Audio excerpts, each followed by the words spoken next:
Devenir une école inclusive, ça veut dire rendre l'apprentissage accessible pour tous. Dans nos écoles, on voit des élèves qui ont des difficultés d'apprentissage. Certains ont des difficultés qui vont être temporaires, circonstancielles par exemple. Même chez les élèves qui réussissent bien, voire très bien, on reconnaît différents types d'apprenants. Comment est-ce qu'on peut offrir un environnement d'apprentissage accessible à tous, tout en demeurant équitable? La CUA va nous permettre de répondre à cette question. La CUA, c'est la conception universelle pour l'apprentissage. Elle nous vient du monde de l'architecture. On lui doit, par exemple, le concept des rampes d'accès ou encore les poignées de porte en X. Appliquée à la pédagogie, la CUA devient une posture qui vise à planifier, réfléchir l'enseignement et l'apprentissage de façon à être accessible au plus grand nombre.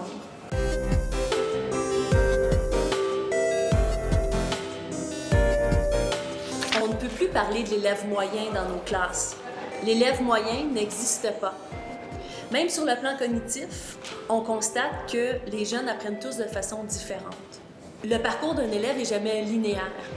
Un élève peut avoir des difficultés dans une matière, avec un contenu en particulier ou encore avec une stratégie ou une méthode d'enseignement. Comme tous les cerveaux sont différents, on peut donc dire que la diversité est la norme.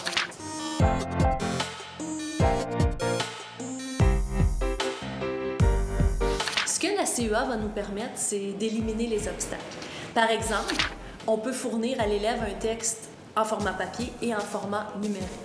Ainsi, il peut modifier la taille de police ou encore le style d'écriture, ou encore utiliser un outil de synthèse vocale selon ses besoins.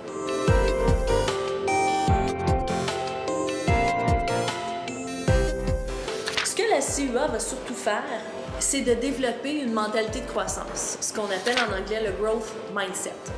En fait, l'objectif premier de la pédagogie inclusive, c'est de former des apprenants experts qui vont être engagés, débrouillards et compétents.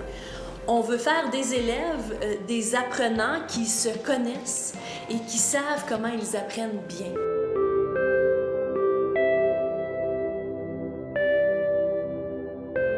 Être inclusif, c'est aussi planifier son enseignement en tenant compte des 3 grandes zones du cerveau.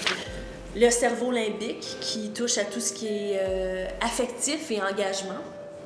Le cortex moteur, qui touche les acquis, les représentations, puis le cortex préfrontal, qui touche davantage les stratégies, les méthodes d'apprentissage, etc.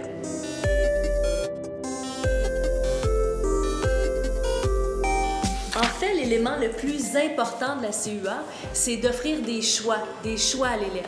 On peut parler, par exemple, de la variation des stratégies d'enseignement, mais aussi d'offrir à l'élève des choix dans les représentations, dans la façon d'entrer en contact avec une matière ou un contenu, dans la façon de se la représenter, mais encore une fois, dans sa façon à lui de démontrer sa compréhension.